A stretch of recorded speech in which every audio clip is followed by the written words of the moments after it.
بسم الله الرحمن الرحيم والطور وكتاب مسطور في رق منشور والبيت المعمور والسقف المرفوع والبحر المسجور إن عذاب ربك لواقع ما له من دافع يوم تمور السماء مورا وتسير الجبال سيرا فويل يومئذ للمكذبين الذين هم في خوض يلعبون يوم يدعون إلى نار جهنم دعا هذه النار التي كنتم بها تكذبون أفسحر هذا أم أنتم لا تبصرون اصلوها فاصبروا أو لا تصبروا سواء عليكم إنما تجزون ما كنتم تعملون إن المتقين في جنات ونعيم فاكهين بما آتاهم ربهم ووقاهم ربهم عذاب الجحيم كلوا واشربوا هنيئا بما كنتم تعملون متكئين على سرر مصفوفة وزوجناهم بحور عين والذين آمنوا واتبعتهم ذريتهم بإيمان ألحقنا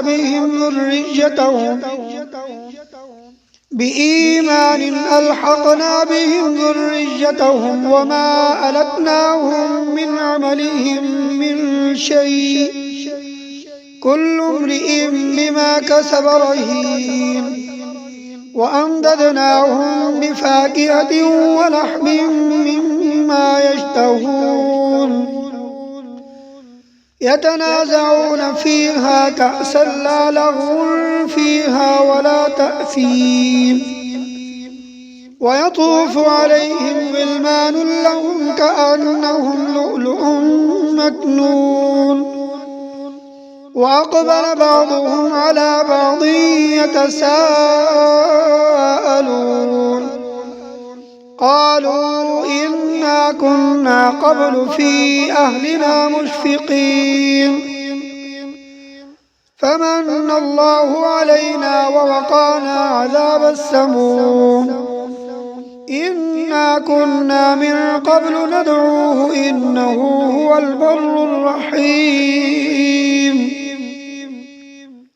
فذكر فما أنت بنعمة ربك بكاهن ولا مجنون أم يقولون شاعر نتربص به ريب المنون قل تربصوا فإني معكم من المتربصين أم تأمرهم أحلامهم بهذا أم هم قوم طاغون أم يقولون تقوله بل لا يؤمنون فليأتوا بحديث مثله إن كانوا صادقين أم خلقوا من غير شيء أم هم الخالقون أم خلقوا السماوات والأرض بل لا يوقنون أم عندهم خزائن ربك أم هم المسيطرون أم لهم سلم يستمعون فيه فليأت مستمعهم بسلطان مبين أم له البنات ولكم البنون